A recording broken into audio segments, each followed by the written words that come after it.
السلام عليكم ورحمة الله تعالى وبركاته. كي راكم البنات؟ ان شاء الله تكونوا بخير وعلى خير. اليوم جبت لكم هذه الوصفة الصيفية الخفيفة الظريفة اللي توجد في ثواني فقط. ما عليكم برك غير تجربوها وتبارطاجيو مع احبابكم هذه الوصفة، وتدعموا الصفحة وتفعلوا الجرس باش يوصل لكم كل ما هو جديد من الوصفات السهلة البسيطة والخفيفة اللي كما وعدتكم عليهم كل مرة. ما عليكم فقط غير تجربوا وتردوا لي الخبر في التعليقات. لهذه الوصفة نحتاج إلى بطاطا، عندنا هنا حبة بطاطا على حسب الأفراد العائلة تاعك غليها.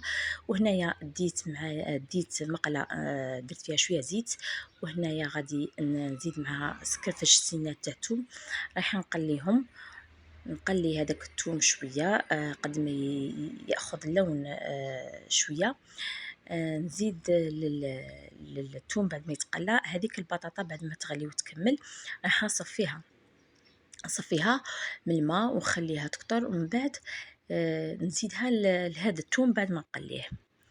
هنايا راح نزيد البطاطا تاعنا بعد ما صفيتها كثرتها شويه من الماء. هنا البطاطا راني ملحتها، يعني ما غاديش نزيدو الملح، انا غليتها ودرت فيها الملح بعد ما طابت، كنتكم صفيتها ومن بعد راني نقلي فيها دروك مع الثوم والزيت. خلوها تتقلى شويه، يعني عطوها وقت باش تتقلى، باش عاد رايحين نزيدو التوابل. هنايا بطاطا تبغوا فوروها بشويه تاع ملح تاني، وديروها كيما راني دايره انايا. كما قلت لكم هنايا البطاطا تبغوا فوروها. وهنايا بطاطا تاعي راني ملحتها. راح نزيد هنايا التوابل، عندي توابل تاع الدجاج، هنايا زدت توابل تاع الدجاج. ونزيد معاهم الحرور، ونزيد معاهم هنايا سكنجبير والفلفله حمراء.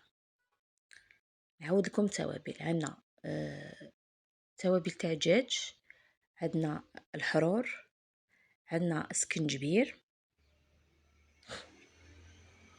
وعندنا فلفله حمراء. وغادي نزيدو ثوم غبره، هذا ثوم غبره راني نزيد فيه. هنايا غادي تاني نخلط شويه ونخليهم يتقلاو مع بعض، كلشي يتقلى باش البطاطا تتمتك مليح بهذوك التوابل. وهنايا كان عندي شويه تاع زيتون مقطع، زيتون خضر،